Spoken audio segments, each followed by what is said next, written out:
You're listening to an Airwave Media Podcast.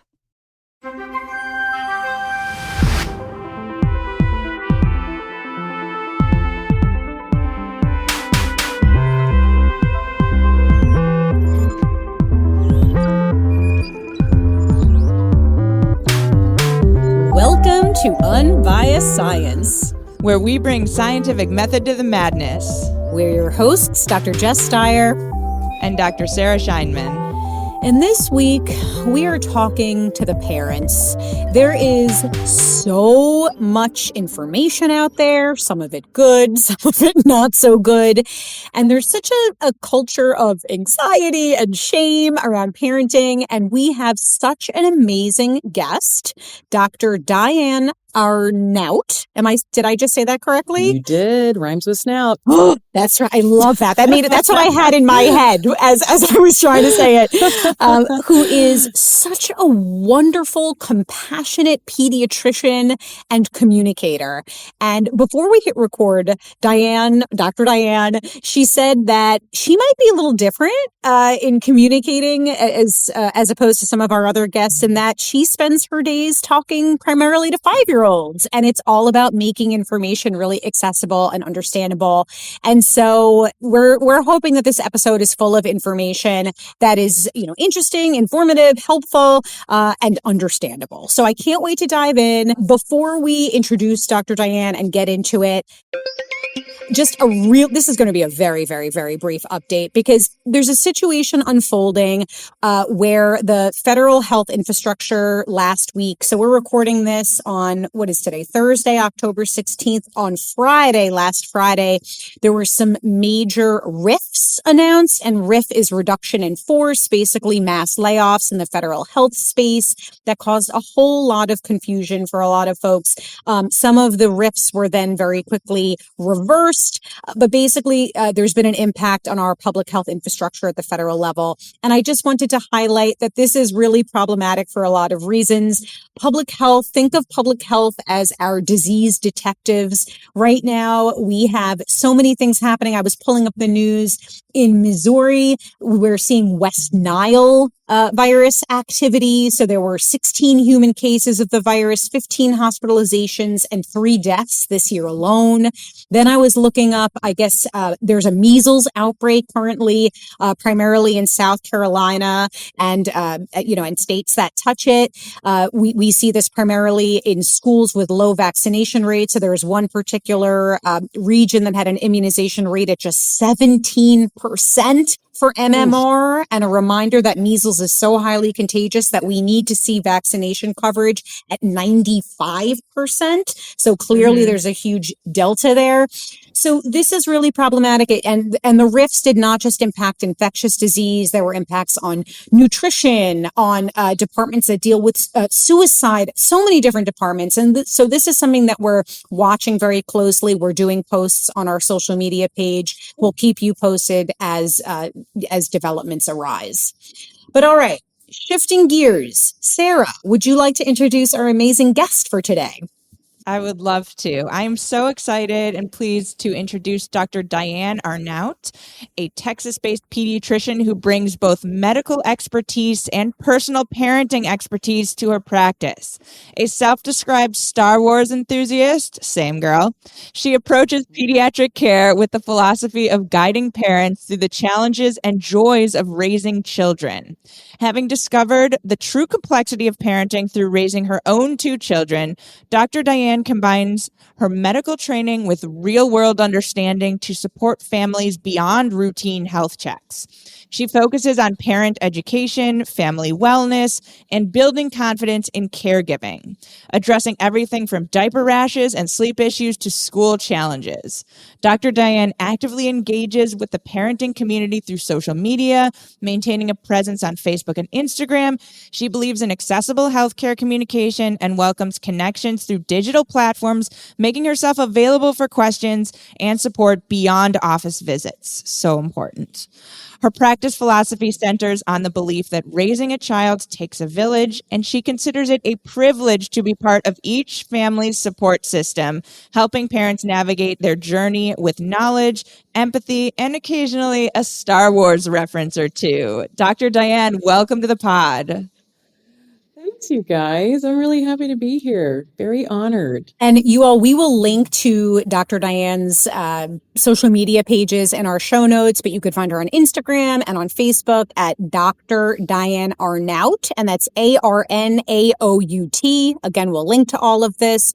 Also, a reminder that we're having a conversation with Dr. Diane as an individual. What she says here does not reflect anyone other than her own beliefs, not her employer, anything like that. And a reminder that we cannot and do not ever give medical advice. So with that, let's kick it off with disclaimers. Oh, yeah, sorry. This is the little disclaimers. But, when we venture into the clinical medicine space, it's a good reminder for folks that we can't diagnose or give medical advice.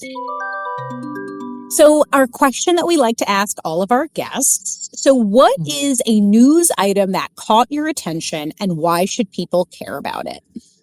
I mean, that's loaded. That's a loaded question lately. Yeah, there's a lot out there. Yeah, you know what I saw it was a few weeks ago, maybe a few months ago even, but I was on TikTok watching cat videos as one does. Sure. To de-stress from the day. And I don't know what my algorithm was feeling that day, but I came across this video that I don't remember the creator. It had something like 2 or 3 million views. And I think it was labeled something like, here are 12 newborn behaviors that indicated that my child had autism. And I am all about, helpful videos that, to help parents figure out developmental differences or understand when they should talk to their doctor. But the video then proceeded to show 12 fairly normal newborn behaviors, startle reflexes, eye movements, things like that. And I thought, I just got profoundly sad for a second, thinking to myself, and I think this all the time, but really thinking to myself, these poor parents who are sitting here watching this without the benefit of having taken care of thousands of children and seeing what normal newborn behavior looks like. These poor parents are seeing this and questioning everything they've done and everything that they're doing. And so that video, goes on to raise the alarm. And I can see the positivity in something like that, where a parent wants to help another parent, of course, but it just highlighted to me, there's so much out there that isn't data backed and isn't necessarily true, and what a hard time it is right now to be a parent. Preach. And I think it only put a little fire under my feet to want to want to talk to families, not only in my office and in my rooms, but on a larger scale, just to help them understand what is normal, what isn't normal. When do I worry? I worry a lot as a mom. I have 2 kids. I worry all the time. And I've got, 20 years of medical education under my belt, and parents don't have that. So I don't know if that's a news post, you know what I mean? But it just felt like news, because 2 million parents had probably seen this and dived into fear that night, laid there in bed wondering if that was something they should worry about. Yeah.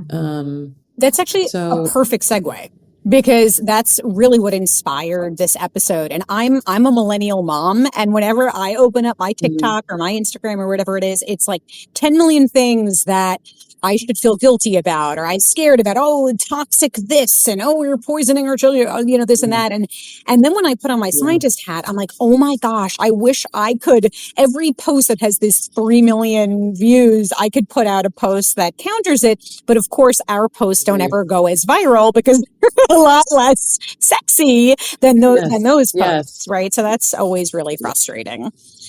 So, It is. so Diane, is it okay if we call you Diane? Okay. Oh my gosh, please. Awesome. Yes. So Yeah. we opened up a question box and we're going to revisit our Heard from the Herd segment. Heard from the Herd.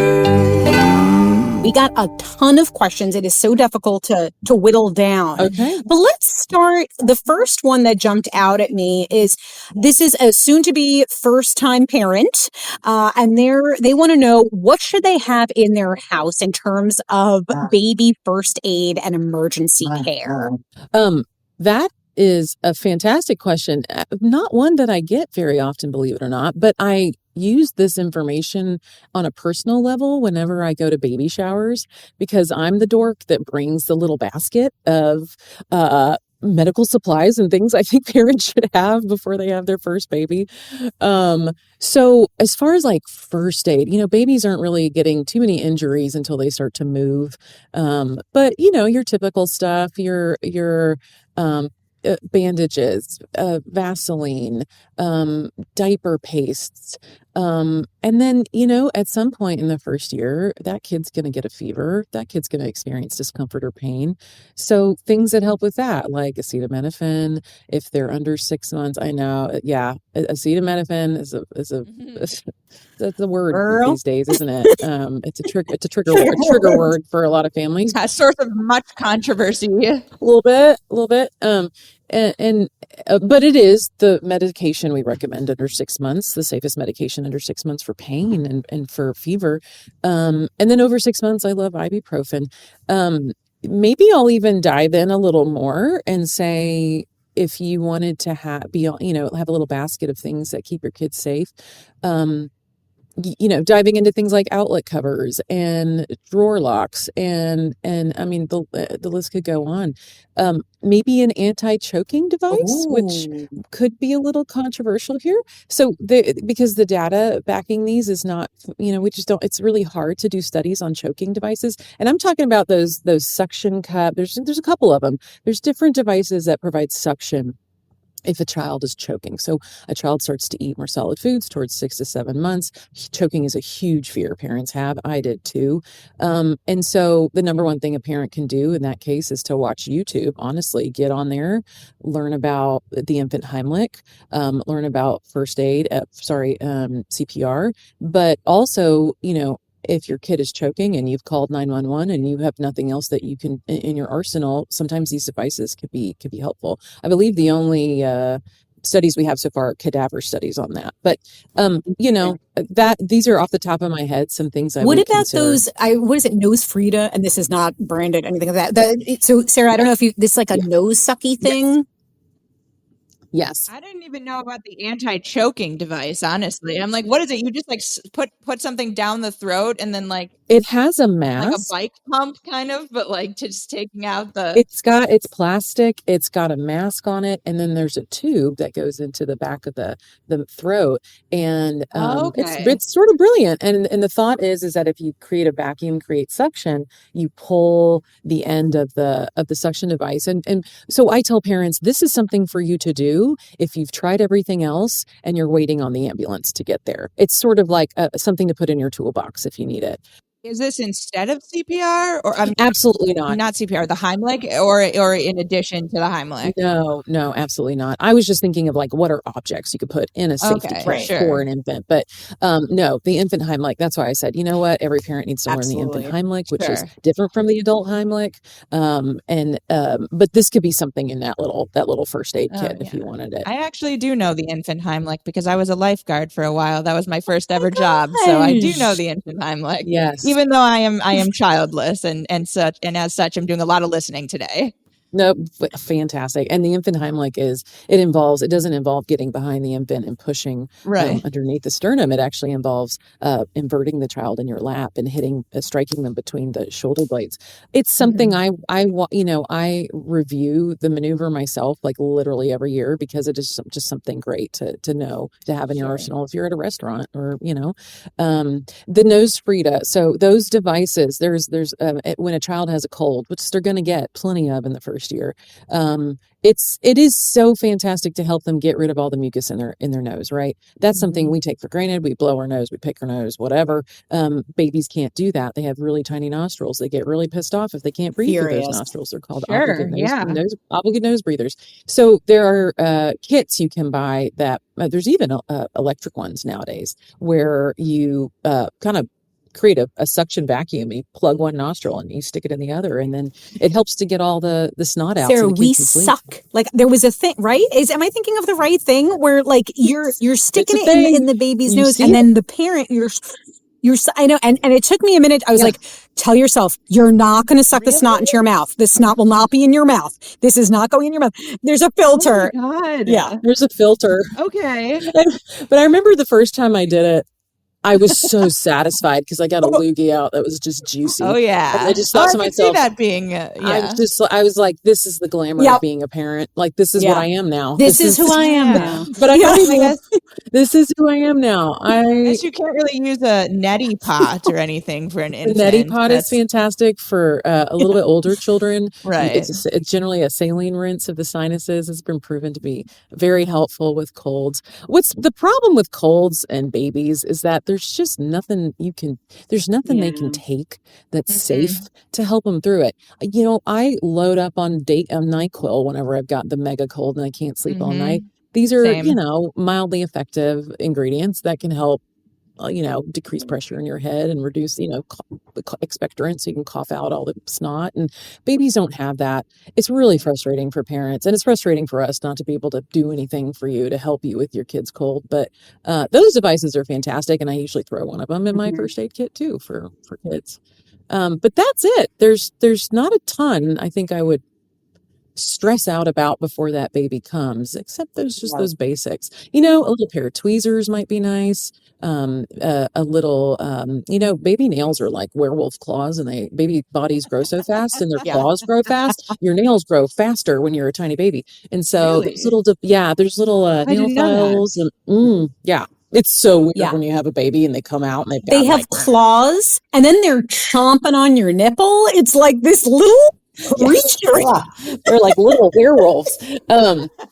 But that you don't know that when you're a first time parent. And so giving a first time parent those, there's little nail files that are fantastic, little electronic ones that are great too. People can rest assured that the first time I clipped my kids' fingernails, I made a 10 out of 10 bleed. I thought I thought I was this super brilliant pediatrician clipping her kids' nails for the first time, and it was a bloody mess. So I hope that helps somebody. I love that out there.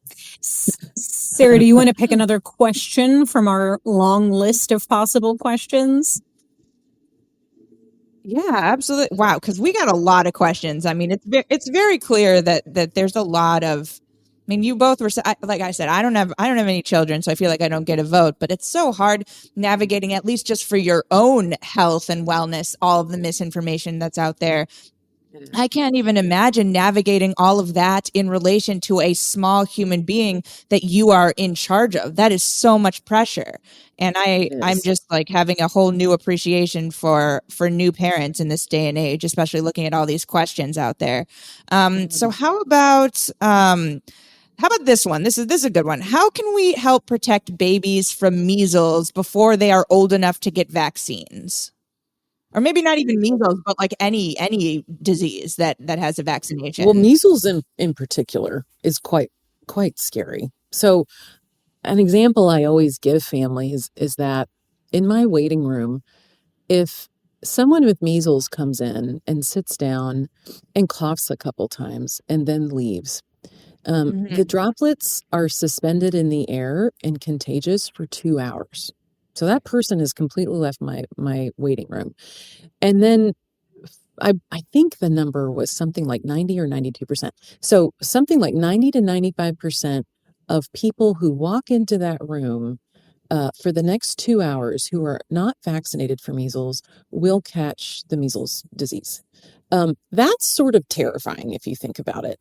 100%. General colds and tummy bugs and stuff. you got to get a good amount of that virus in your body before you're going to get sick. I mean, there needs to be a good couple sneezes close by to you, a good sneeze on a doorknob, and then you touch it and then you rub your nose. The transfer can be a little bit tougher. The fact that measles hangs out that long is really kind of scary if you think about it. So, the question was, how do we protect our kids from getting measles? Well, of course, vaccination. The measles vaccine is awesome. In the realm of vaccinations, we love vaccines, obviously. There are some that are great. There are some that maybe you need to boost yourself a lot of over the years because your body kind of forgets things over time. The measles vaccine is fantastic. You hold on to that protection pretty much your whole life. After one shot, 93% are protected for life. It's just amazing how well it works. So getting a measles, if you're in a place where there's a lot of measles, if there's an outbreak, our little rule books say it's okay to get a measles vaccine early. You can get it as young as 6 months. It doesn't typically count in the whole scheme of vaccination schedules. You get another one at 1 year. That's usually when kids' first dose is. But if you're in a hot spot, then vaccinating your kid early is really, I think, the best protection you can. So we had a really great chat with Dr. Amy Bernard, who's a brilliant immunologist. She's on our team at Unbiased Science, and she was explaining to me, and I think it's really interesting that people need to know the whole vaccine schedule is set up very specifically based on either when kids are likely to be exposed or when any protection we have from our moms wanes. And that's actually the case with measles, is that assuming the mother is vaccinated for about that first year of the baby's life, they have some protection, right? And that's why it's recommended that 1 year. But as you said, Diane, you can get the shot as early as that initial dose as early as 6 months. The thing with that, so what was I going to say? So if you're in an active outbreak area, that's a conversation, right, that people should have with their pediatrician, something to consider. But people are always like, we got a lot of questions around this. It's like, well, should I not travel with my baby who's under 1? And I don't know how you advise parents. Yeah. Just yesterday, I was like, it kind of sucks to be the bad guy. I'm the one who's telling people, I wouldn't go to that 50 kid birthday party with that newborn infant of yours, or I would cancel this, or I probably wouldn't fly across the world right now with a newborn, just given that we're going into winter season and there's lots of viruses out there. I actually am a pediatrician who wants people to live their lives. And if you have a new baby, I think I try my best to make sure people can experience life and do what they want. That being said, I think that let's talk about all infections, okay? Not just measles. Just to break it down for you. If a child under 3 months old gets a fever, no matter what the cause, whether it's a cold, a horrifying septic, blood infection, whatever it is, if your kid has a fever over 100.4, you have to go to the hospital. And when you go to the hospital, they have to take blood and they have to take urine. And sometimes they have to do a spinal tap because babies get meningitis really easily, which is an infection of the fluid around the spine and the brain. So when families come to me with these types of questions, if their baby's under 3 months old, I look at them and I say, when you travel, there is increased risk. There's never a scenario where I'm going to say there's zero risk here, but you are increasing your risk of your kid getting sick. And if your kid gets sick, even with something mild, you're looking at a hospital stay for 2 or 3 days minimum. And so factor that into your plans, Now, over 3 months, man, that immune system is fantastic. It's nice and developed. A lot of them have had their first round of vaccines at 2 months.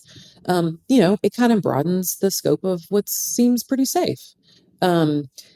The best things that you can do for little babies, if you're trying to avoid infection, is to keep them away from other children. I'm going to be really real. If you are visiting grandma and grandpa who feel well and who are going to be a big part of your kid's life, do it. Go be with them. Go hang out with them. If you're going to a birthday party of 20 slimy, snotty kids, that risk is much higher. And so I think parents have to factor that into travel plans and outings and stuff like that. I'm a big fan of being outside. I think something we learned a lot during COVID was how being outside changes transmission rates of infections, all kinds of infections, especially viral. So, if you can factor, if you can somehow work a porch or a patio into your plans, that's another great way to reduce risk. But yeah, it's scary. It's scary. It all comes back to, we know so much now as parents. We have a computer in our hands at all times and an algorithm that's giving us our risk of all these horrible diseases and all these horrible outbreaks. Again, it comes back to the fact that it's really freaking hard to be a parent right now and not have headline anxiety, and just knowing about every single plague out there is a burden and difficult. I always wonder what my mom did, like in the 80s, like what, they didn't know about any of this stuff. And yeah, and it just didn't weigh as heavily on their minds, probably because they weren't hearing this horrible story from within the so-and-so area where a kid was kissed and contracted herpes simplex virus and meningitis and died. Like, it's really rare. But it's, now that it's splayed across your screen at all times, now grandparents are fearful of kissing their little grandbabies. So anyway, I've digressed, but it's just the burden of being a parent these days. And I tell parents all the time, just put the phone down for a little while. Yeah. But listen to Unbiased. I think even non-parents could benefit from doing that. Except for honestly. us. Yeah. All right, Sarah, you get to pick the next question that we tackle. Sure. Okay. Well, so as long as we're kind of already talking about immunization, so here's one that I imagine a lot of parents probably wonder is, how can a newborn's body handle all these vaccines at once? This is a question that we got a bunch. Of course. I hear this question all the time. And I understand where it comes from, where people are coming from. I wrote a book, and in that book, I discuss a scenario. I say, if your child is sick, if your baby is sick, and you go to the hospital and they give your kid a bunch of shots and they put an IV in and they get urine from a catheter, and all these invasive things feel important. They feel necessary. We're going to make your kid feel better. Your kid doesn't feel good. They could potentially die. Let's do all this invasive stuff to help you and help your child. But when your kid feels great, and you walk into a doctor's office and they're like, okay, we're going to stab your kid up with a bunch of stuff, that doesn't feel natural. That doesn't feel okay. And I completely understand that sentiment. And in some scenarios, in some offices, there are times where, based on their schedule, they're going to get 3 shots in a day, 2 shots, 3 shots in a day. And it feels like this little potato is getting injected with so much stuff. And it feels like how in the world is that okay? And here's where I think an understanding of science, in the book, I put the immune system chapter right before the vaccine chapter, because I think it's so important. It's so important to know what the immune system is capable of. The human immune system is just fascinating. And the infant immune system is even more fascinating, because not only do you have your own innate, all these kinds of cells that are doing all kinds of different jobs, but you also have borrowed moms for a little while. And so you also have that in your core. But I think I read some funny studies where these studies were looking at how many microbes live on a baby's body. It's impossible to know this answer, right? But think about it.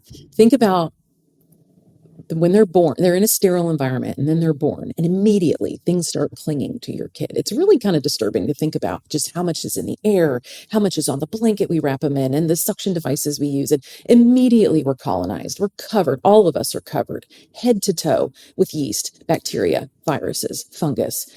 We're covered. Okay. I promise this has a point. I promise I'm going somewhere. Okay. And so you're probably feeling that. In that baby's nostrils, so I think the studies showed somewhere between guesstimation of 30 trillion to 100 trillion microbes on the surface of our skin alone. This doesn't include the gut and the mouth. Think about babies. They stick their hands in their mouth. They stick toys in their mouth. Think about food. Think about you lifting bites of food to their mouth and like the microbes that are on the spoon anyway. So at any given point, I guesstimate that there are millions, if not billions, of interactions with microbes.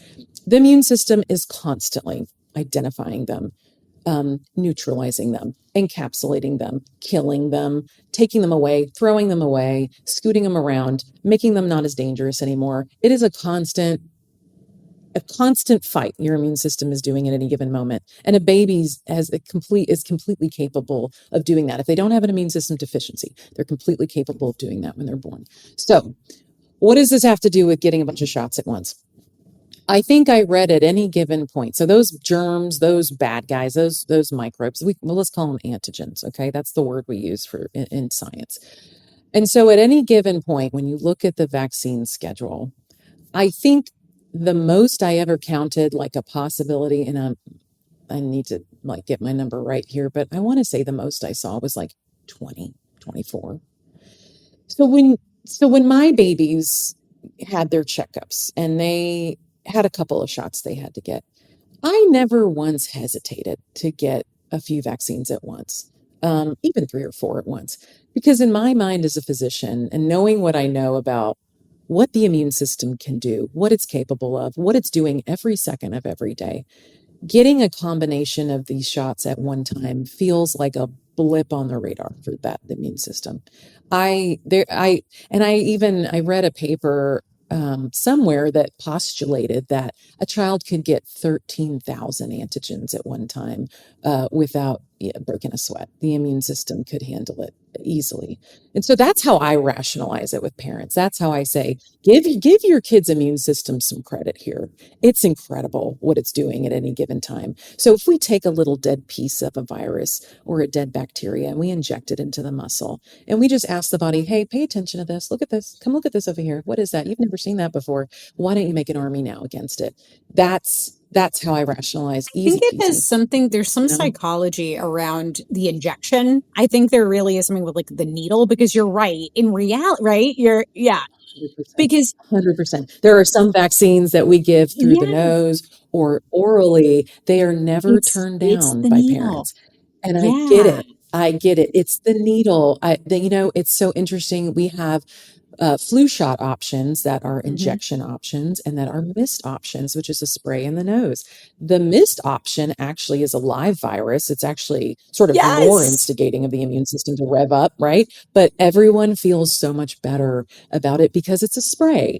I'm not stabbing your kid's muscle, you know? And and rotavirus, for example, is an oral vaccine. Uh,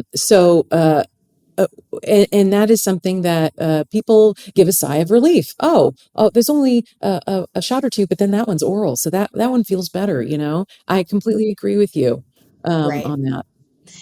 So, and I'm chuckling because I remember, so this is going to be TMI, and I think I've shared this at some point, but I have my anatomy. I have flat nipples. So when I was nursing the babies, yeah, Sarah, that's right. You heard it here.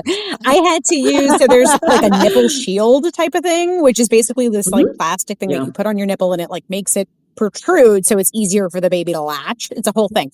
But you want to tell me at 3:00 in the morning when I'm dead, I haven't slept in days, that nipple shield, you don't think that fell on the floor a couple of times and I didn't just pick it up and put it right back on without like, right? So that there probably like exposed the baby to so much more than any vaccine. Right. Anyway, speaking of nipple shields and nursing, we got a ton of questions about breastfeeding and formula feeding and bottle feeding. And I'm just going to give you my little spiel right now that I am a little bit nervous about going here because anytime I talk about this, I'm pissing someone off, okay? Because my whole thing is, I've said fed is best, and I don't think that's a thing that we could say now. And so I'm curious what your thoughts are, and like what do you think about like breastfeeding versus bottle feeding, and yeah. Okay. How do I approach this? Because there are so many videos out there and discussions out there by pediatricians. And I think people need to understand that when you're a doctor who sits behind closed doors and really sits and talks with moms and dads about feeding their child. There are so many different facets to feeding a child that no one really sits and thinks about, including the emotions involved with feeding a child. Okay, I didn't even experience what a powerful feeling it is to make that choice until I had my first kid. All right, I'll give you an example.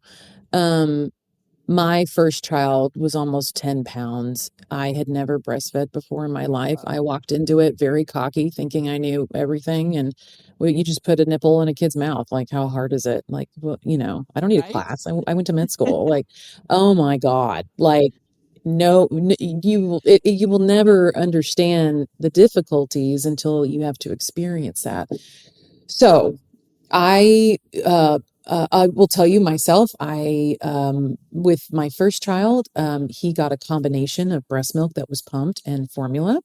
With my second child, because I struggled with him, I cried for 6 months, I think. I thought to myself, I'm a pediatrician who can't breastfeed their kid. I am a failure. I understand those feelings. And then my second kid came around and we had a great breastfeeding relationship for a year. So it's like every child is a different child with a different personality. Every parent has different emotional needs. So anyway, the whole breast versus formula thing, let's break it down.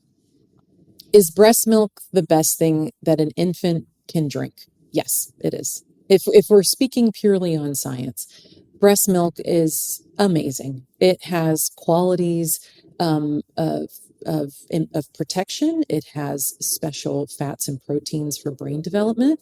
It is actually extremely beneficial to the mother. There is reduction. There's several studies that prove that if you breastfeed, there is reduction in risk for ovarian cancer and breast cancer. It's actually really fascinating if you read about it. And there are some debatable thoughts on the financial aspects of feeding a child, right? Like breast milk is free, formula is expensive.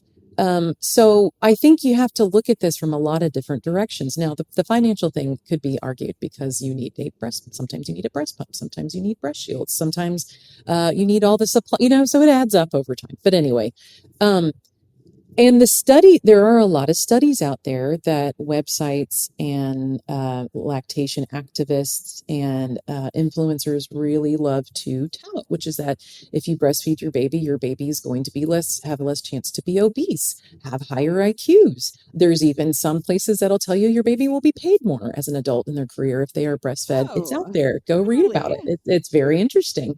And there are very recognized benefits early on, which are children who are breastfed have less chance for hospitalization, less chance for certain diarrheal illnesses and intestinal illnesses something called necrotizing enterocolitis. So, but the big picture is this. Are the benefits that are touted for breastfeeding long-term really that spectacular? Are those relationships really strong? If I breastfeed my child, does that mean that they are going to be a smarter kid? And I think what people need to understand is that while it's easy to prove the early benefits, like, oh wow, there's a full pack fight happening. I am so sorry. Yeah, right for now. anyone watching on video, I have 4 dogs right behind me fighting right this second. So I apologize. Just I'm on fighting mute. for the Go lives on, right now. Diane. Okay. So I think the data that shows protection early in life is fantastic and strong. Does that mean if you breastfeed your kid, they're never going to go to the hospital? No. Does that mean if you formula feed your kid, they're going to have diarrhea a lot more times than a breastfed kid? No. It just means that there's a slightly higher risk of it. There's a slightly lowered risk of hospitalization. It doesn't mean it's never going to happen. But when you look at the more long-term benefits of breastfeeding versus formula feeding, things get really gray. Because you have to factor more stuff in. You can't just say, oh, the reason my kid got an A in algebra is because he was breastfed. It's not that simple. And you have to look at a lot more confounding factors, right? Like the fact that women they've done demographic studies on breastfeeding that show that women who tend to breastfeed also tend to have higher IQs. Women who tend to exclusively breastfeed also tend to be in different socioeconomic brackets. What's the word? There's just different brackets. There's different factors there, socioeconomic factors there. And so is that playing more of a role on IQ, obesity, job success, stuff like that? It really is hard to prove it's the breast milk. Does that make sense? You are speaking my language. Yeah. So when I sit with a mom who has been diagnosed with postpartum depression, who is in a lot of pain, who feels like a failure, who doesn't enjoy breastfeeding, am I going to sit there and say, well, your kid Johnny's not going to get that A in algebra if you don't breastfeed? Absolutely not. Pediatricians are looking at this with the experience of thousands and thousands of patients and thousands of families. So when you say fed is best is not allowed, yeah, it is. Well, thank you. Really is. I got in a lot of trouble. In a lot of circumstances. But that's how, everything you said, right? And what about the mother's mental health? And if that is, right? Like, there's just so many factors here. So that's what we mean. That's what I meant when I said fed is best. So my final answer to that is, if you can breastfeed, great. Do it. Yep. If you can't, for whatever reason, guess what? We have fantastic formulas on the market that this pediatrician used several times. Diane, without hesitation. I'm obsessed with you, and that answer is beautiful. Thanks. I'm realizing we're going to need a part 2, a part 3, and a part 4 because we get a lot more to get through. Okay. And we have to wrap up now. So maybe, I don't know, just briefly, is there, our wrap up question is always, what is something that's giving you hope in the public health space right now?